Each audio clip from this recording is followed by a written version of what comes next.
안녕하세요. 영농가 날씨의 한희경입니다. 오늘 강한 일사에 낮 기온이 크게 오르면서 대구를 비롯한 경상도 내륙지방에는 폭염특보가 내려졌습니다. 내일도 서울이 30도, 창녕이 33도까지 올라서 한여름 날씨가 예상이 되는데요. 주말까지는 기온이 꾸준히 상승하면서 폭염특보는 더욱더 확대될 것으로 예상이 됩니다. 또 당분간은 비 소식 없이 맑은 날씨가 이어지겠습니다. 오늘 강원 영동과 경북 동해안 지방에는 새롭게 건조특보가 내려졌는데요. 따뜻한 서풍이 유입이 되면서 건조한 구역은 더욱더 늘어날 것으로 전망이 됩니다. 구름 모습 보시겠습니다. 오늘 우리나라는 고기압의 영향을 받아 강수확률 0%의 아주 맑고 깨끗한 날씨를 보였습니다. 대기질도 아주 무난했었는데요. 내일도 우리나라는 고기압의 중심에 놓이면서 이렇게 맑은 날씨가 계속 이어지겠습니다. 다만 밤에는 구개먼지가 조금씩 쌓이면서 아침에 서쪽 지방을 중심으로 미세먼지 농도가 다소 높아지는 곳이 있겠고요. 또 내륙 지방에는 안개가 짙게 끼는 곳도 있겠습니다. 내일 아침 기온을 보시면 오늘보다 2도에서 4도 정도 높아서 서울과 대구가 15도, 춘천은 11도가 예상이 되고요. 북한 지방은 강계가 5도, 함흥과 평양은 9도가 예상이 됩니다. 한낮의 기온은 서울이 30도까지 오르겠습니다. 광주 31, 대구는 32도로 한여름만큼 더운 날씨가 이어지겠고 북한 역시 함흥과 평양이 29도까지 올라서 일교차가 무척 크게 벌어지겠습니다. 자세한 해상 날씨 보시겠습니다. 당분간은 바다의 물결이 1m 안팎으로 비교적 잔잔하게 일겠습니다. 하지만 서해상에는 매우 짙은 안개가 끼는 곳이 많겠습니다. 날씨 정보였습니다.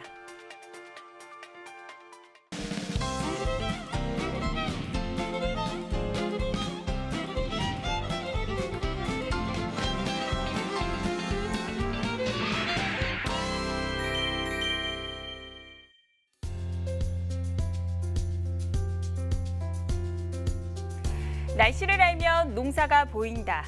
5월 22일 수요일 영농가 날씨 오늘은 MBS의 조영철 전문위원과 함께 이야기 나눠보도록 하겠습니다. 안녕하세요. 안녕하십니까. MBS 한국농업방송 조영철 위원입니다. 네, 다시 한여름 날씨가 시작됐습니다. 오늘 한낮의 기온이 크게 올랐는데요. 먼저 이 시간 기상특보 상황을 확인해 보도록 하겠습니다. 지금 대구를 비롯한 경상도 내륙 지방에는 폭염특보가 발효 중입니다. 앞으로 이 폭염특보는 내륙 지방까지 점점 확대될 것으로 예상이 되고요.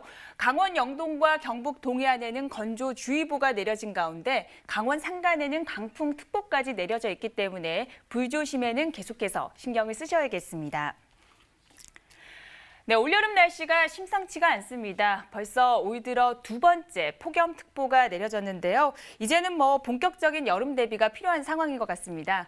그렇습니다. 이미 일주일 전에 광주에서는 폭염특보가 이렇게 발생되었는데요. 이 추세대로 간다면 사상 최고의 폭염이었다는 작년보다도 금년의 폭염 일수가 더 많아질 것으로 전망도 나타나고 있습니다. 그리고 이 같은 폭염에 대비해서 소방청에서는 9월 말까지 소방 폭염 종합대책을 추진한다고 밝혔는데요. 전국에 119 무더위 쉼터를 운영하고 구급대원이 폭염 맞춤형 의료 서비스도 제공할 예정이라고 합니다. 특히 축산농가의 경우에는 가축의 폐사를 막기 위해서 소방차를 이용한 용수 지원도 내용에 담고 있으니 참고하시기 바랍니다. 네, 농가에서는 야외 작업이 많은 만큼 꼭 모자를 착용하시는 게 좋겠고요. 물도 자주 드시는 게 좋겠습니다. 그럼 영농가 날씨 오늘 다룰 내용을 미리 만나보도록 하겠습니다.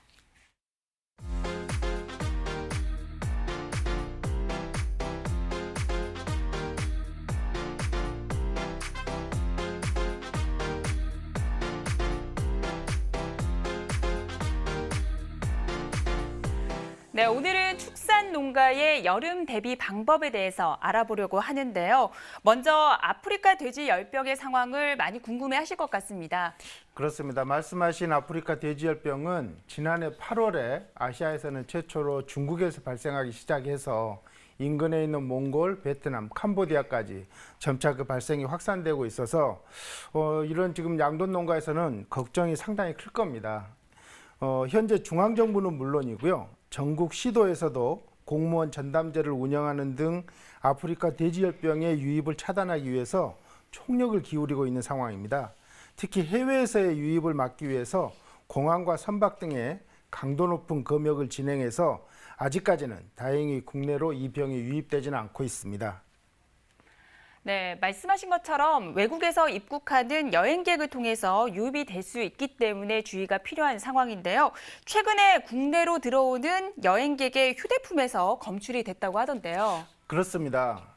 지난 3월 14일이었죠.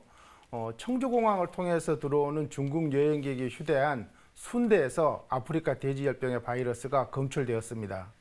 또 청주공항에서는 지난 3월 25일에도 중국 여행객의 소지품에서 동일한 바이러스가 검출되기도 했었는데요. 청주공항을 통해서 이러한 바이러스의 검출이 늘어나고 있어서 충청북도에서는 도내 양돈 농가들에 대해서 중국과 몽골 그리고 베트남, 캄보디아에 대한 여행을 금하기도 했습니다. 네, 다행히 철저한 예방 관리 덕분에 아직까지 유입은 없는 상태입니다. 하지만 계속해서 주변국의 상황을 관심 갖고 지켜볼 필요는 있을 것 같은데요. 네, 맞는 말씀입니다. 이 아프리카 돼지열병은 현재 우리나라 주변국에서 계속 발생이 이어지고 있어서 걱정이 큰데요. 그 상황을 보면요. 5월 12일까지 아프리카 돼지열병의 발생 현황을 살펴보면 중국에서 133건, 그리고 베트남에서는 가장 많은 211건이 발생했습니다. 그리고 몽골이 11건, 홍콩이 1건, 또 캄보디아가 7건 등으로 지난해부터 총 360건의 이 열병이 발생하고 있습니다. 네. 아프리카 돼지 열병은 백신이 없기 때문에 더욱더 위험한 상황인데요. 농림축산식품부에서는 이 유입 차단을 완벽히 막기 위해서 보다 강력한 조치를 시행한다고요. 네, 앞서도 그 유입에 대해서 말씀드렸는데요. 농림축산식품부에서는 해외에서 축산물을 휴대하고 들어온 다음에 신고를 하지 않는 사람에 대해서 부과하는 과태료를 앞으로는 최대 1,000만 원까지 상향 조정하는 내용으로 가축 전염병 예방법의 시행령을 개정하고 있습니다. 이 개정된 내용은 6월 1일부터 시행되기 때문에 반드시 기억하실 필요가 있습니다. 네, 무엇보다 우리 돼지 농가에서는 이 아프리카 돼지 열병이 발생하지 않도록 방역에 최선을 다해야 될 것 같은데요. 사료를 공급할 때 꼭 기억해둬야 할 점들이 있다고 하던데 꼼꼼하게 짚어주시죠. 네, 일부 양돈 농가에서 남은 음식물, 즉 잔반을 돼지의 사료로 이렇게 제공하는 경우가 있는데 이것을 반드시 자제하셔야 되는데요. 만약에 불가피하게 남은 음식물을 돼지의 사료로 제공할 때는 반드시 80도에서 30분 이상 열 처리를 한 후에 급여하는 것이 맞습니다. 네, 그럼 여기서 우리나라 최대 돼지 사육지죠. 충남 홍성의 은하면, 광천읍의 내일 날씨와 함께 주간 날씨까지 확인해 보도록 하겠습니다.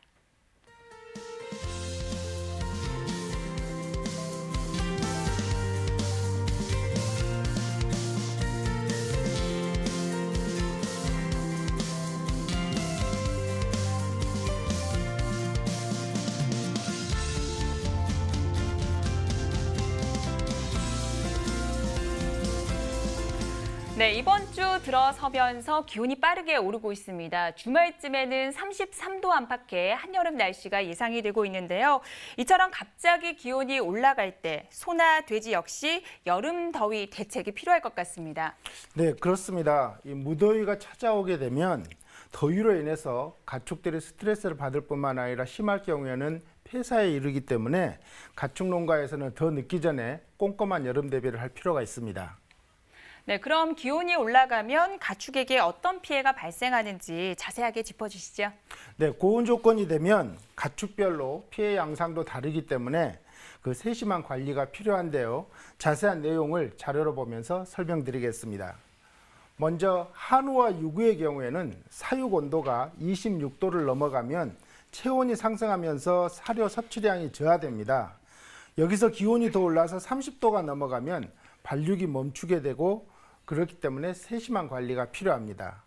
또 젖소의 경우에는 기온이 27도 이상이 되면 사료 섭취량이 감소하고 이로 인해서 산유량도 감소하게 되는 피해가 발생합니다.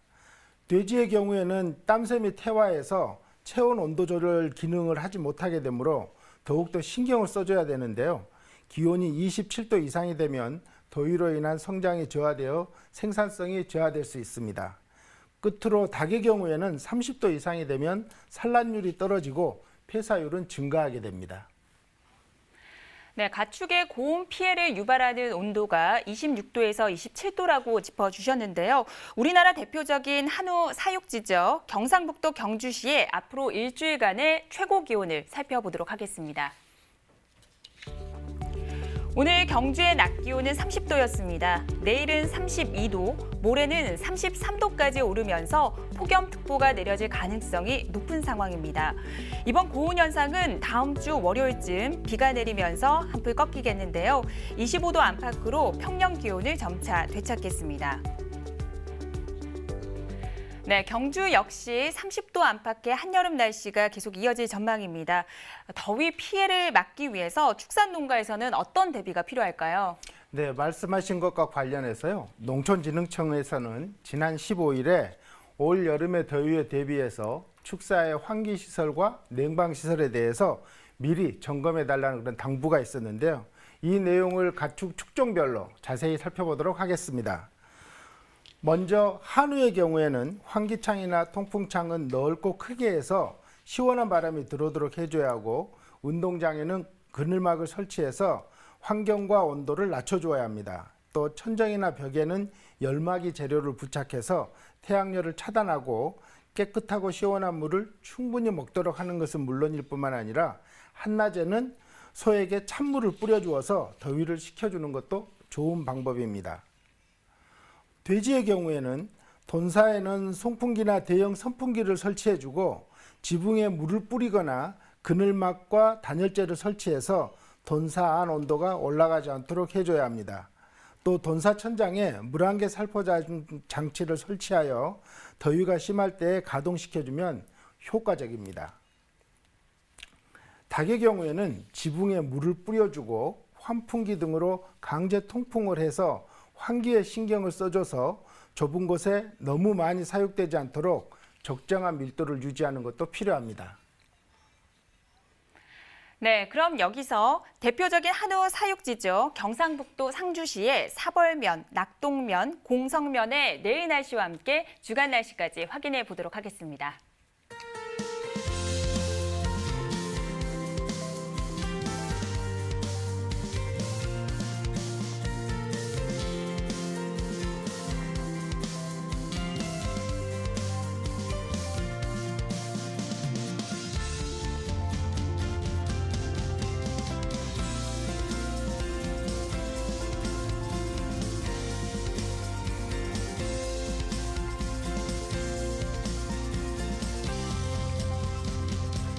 네, 현재 시간 8시 43분 지나고 있습니다. 이번에는 병해충에 관한 이야기를 나눠보는 시간입니다. 오늘의 병해충 상담소 함께 만나보시죠.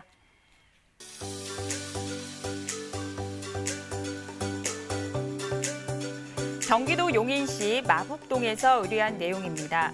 사진에서 보시는 것처럼 식물의 가지와 잎에 하얀 가루가 묻어있는 것처럼 보이는데요. 어떤 벌레에 의한 것인지 알려주세요.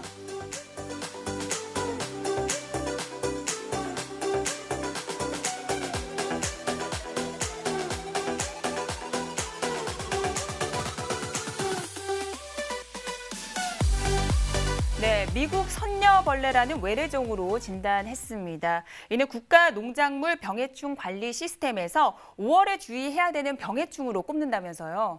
그렇습니다. 이 예쁜 이름과는 다르게 미국 선녀벌레는 포도와 단관과 같은 가수류뿐만 아니라 장미과의 관목류에 집단적으로 발생해서 피해를 주는 해충인데요.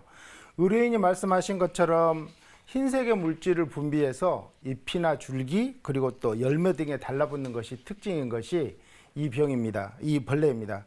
이 벌레들은 식물의 지백을 빨아먹어서 생육을 저해시킬 뿐만 아니라 감로와 다량의 왁스 물질을 배출해서 잎, 줄기, 과실에 그을음병을 유발할 뿐만 아니라 그로 인해서 과실의 상품성을 떨어지게 되고 미관도 해치게 되는 그런 해충입니다. 우리나라에서는 2009년에 처음 발생해서 매년 그 피해 범위가 점차 확대되고 있어서 주의가 필요한 해충입니다. 네, 5월은요, 그동안 월동했던 미국 선녀벌레의 알이 부화하는 시기라고 합니다. 그만큼 방제에는 더욱더 신경을 써야 할 것 같은데요.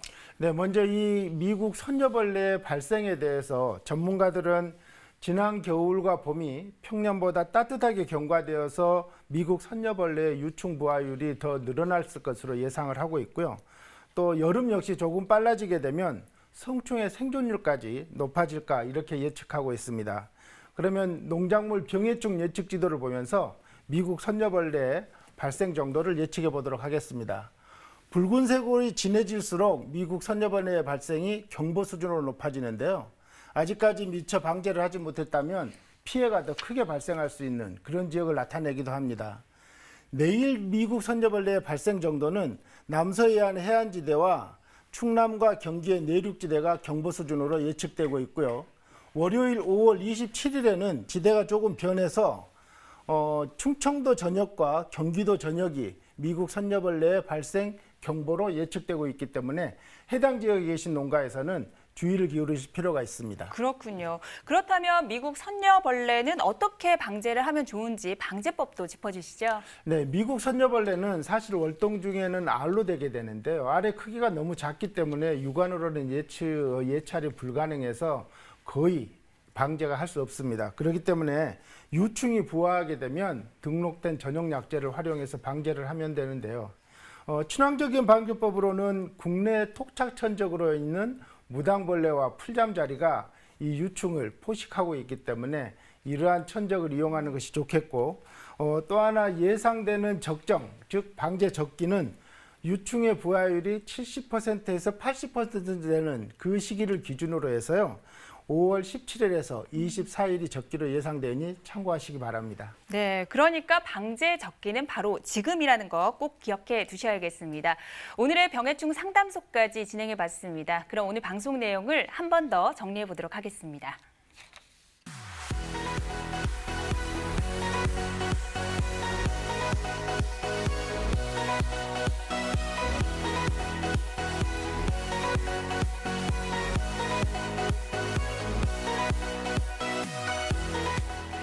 네, 날씨와 농사 이야기를 나누다 보니 어느새 마칠 시간입니다. 오늘 도움 말씀 주신 조영철 위원님 감사드립니다. 수고하셨습니다.